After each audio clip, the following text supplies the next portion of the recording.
This is Reformed. Is it bad I'm growing numb to this? You know, when I watch this show, especially after being away from it for so long, I love these rules, but I love all the options they open up. Whenever you're sort of told something new, like this is how something works, I get excited because it's like, oh, what else can they do with this? What are the opportunities? Ooh, Popeye and it's like, amethyst.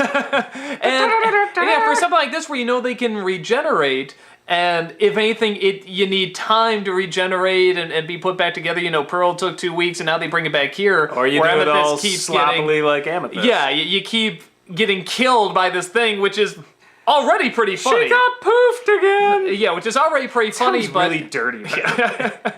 but whenever she comes back, it's like, oh, the cool things you can do with this, and they do it every single time. Sometimes like one arm will be big and one leg will be big. Sometimes she'll come back looking like Pearl, or she'll have all feet. And the way she moves every single time, that's what I like. But the animation, this one I thought was really good. And not just with the expressions, which I really liked in this one, but the anytime she comes back in a new form, she moves different. Even when she comes back as Pearl, she kind of moves like Pearl and twirling around and stuff. And I really love that. I love that attention to detail, and it just makes it more fun and more flowing. But it's really just a metaphor for accepting who you really are. I didn't get that at all. I think you're reading way too Really? deep into this. Oh, maybe I'm reading too much into it. Yeah, no, don't say that. Don't listen to that now. I don't know. He's been drinking. Weird. No, that was also a very good message, obviously. There was a message? But it's also funny. I like seeing him go through her room. I always love the colors in her room. I'm very much a cold color person, so I love seeing those colors. I'm not a purple person, so I like if it's mixed with like blue, and blue is my favorite color. So I mean, as you can tell, you know. But yeah, if it's mixed with that, you know, I'm fine with it. Purple. Oh, I love purple. Thanks, Vicky Van.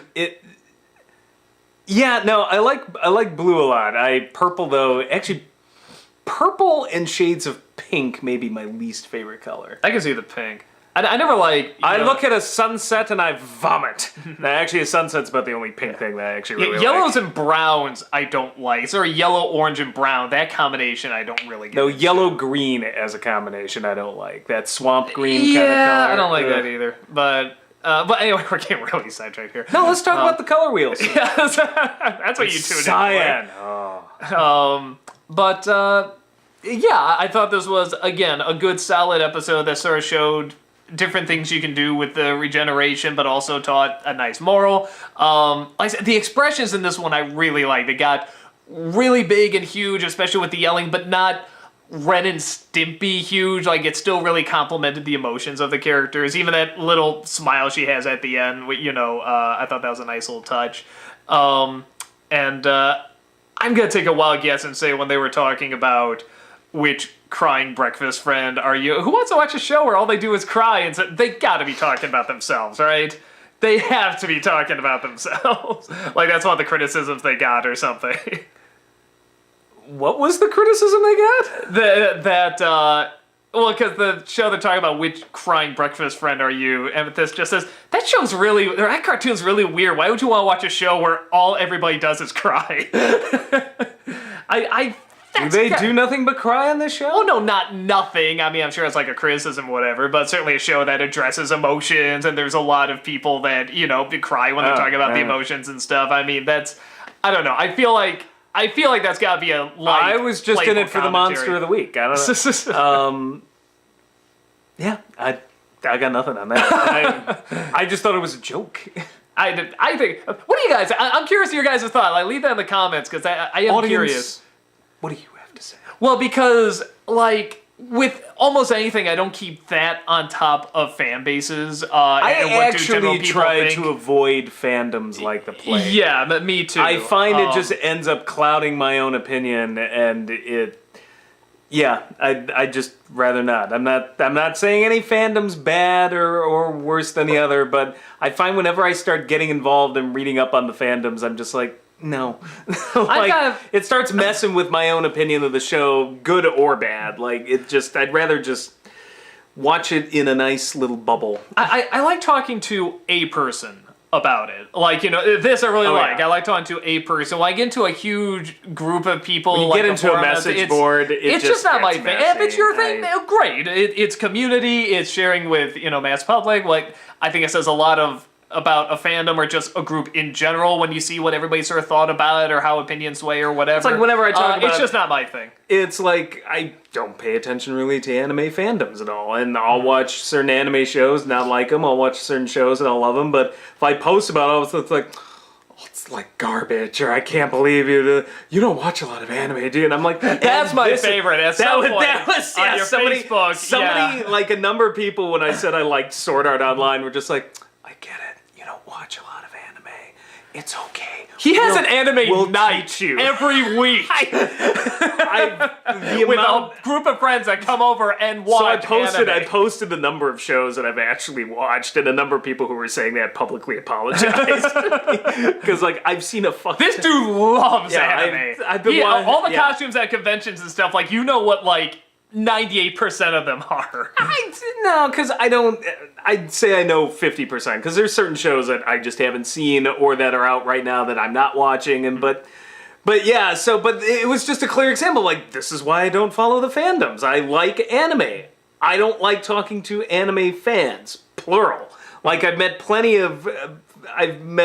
an anime fan that I've talked to one-on-one, and like you said, it's perfectly reasonable. But you get anime fans, and it all gets cliquish in this giant group, and then it's just all about, we want to shame you for liking or not liking certain things. It's like, go away. Well, and that's group psychology and mentality and stuff. I mean, how you act with a person or by yourself is going to be very different compared to how you act in a group. So if it's really your thing, that's fine. I think it's even kind of fun to explore and stuff like that. No, I'm saying if you're in a thing. fandom and you're enjoying it, go nuts. Not my thing. Yeah. I tend to just not want to know what people are thinking in the fandom. I'd rather just form my own opinion separate. So, but no, I thought this was be who you are. And what a great metaphor, because their bodies are all different on the outside, but on the inside, they're gems. Aren't we all gems? No, you're not. That sucks. No, you're more like one of those craggly little pebbles that I kick along the side of the road. Amethyst started off as that too. Okay, no, she didn't, but that actually does bring me to something. When you are 1/10 as cool as Amethyst, then you can say something. No, but that does connect to something here, which I did kind of observe, which I like. Amethyst is, out of the three of them, is kind of the most of an outsider, and you know her history, know her backstory, and she was brought in. She's, I guess, the youngest out of all of them. I always got that vibe. Yeah, I mean, we even saw him in that flashback one. I mean, she's like a little kid, or looks like a little kid, where the other two are grown up. So it's one of those things where I think that's a good character to do it with, because you can kind of identify with, she is kind of the outsider, so finding her identity might be a little tougher. This whole show seems to be based around identity issues. That's always what I said, and I really like it for that. I think, again, that's why I think it's great for kids. That's why I think it's connected so well with adults. I think right now, especially with the internet, identity is a really huge thing. But they mention gay things, Doug, therefore it'll corrupt the youth. I mean, and this show finds so many imaginative, interesting ways to discuss identity and relationships and so forth. And yeah, that's what pulled me to it. That's what I said, maybe we should do vlogs on this, because not just what they're talking about, but the way they're talking about it. Well, and the fact that it's a well-animated, well-put-together show is the nice bonus. Yeah. But that is a nice thing. You can watch it as an adult or as a kid, and you can get into the monsters they punch and the funny lines and the silliness, or you can also get into... And it works because sometimes...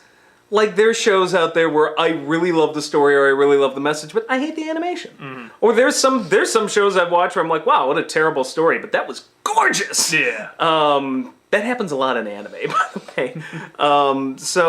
This one, complete package. It really seems tightly put together. Yeah, very few complaints. And again, because they're so short, like Adventure Time, you can't bullshit much. You have to get to the meat of it really fast, and you have to really focus on what's important. Statement of themes. But not just that. I mean, like, their emotional journey as well, like, has to be really direct while mixing in all this comedy and imagination and story arcs and just the all-around continuing story. I mean, it's tough, but they really balance it out well. Wow, we actually talked about this show. Yeah. Oh. What's wrong with us? We're getting bad at this. Yeah, we gotta make out with more laughs. We gotta go off topic. So, I guess we better stop while we're ahead.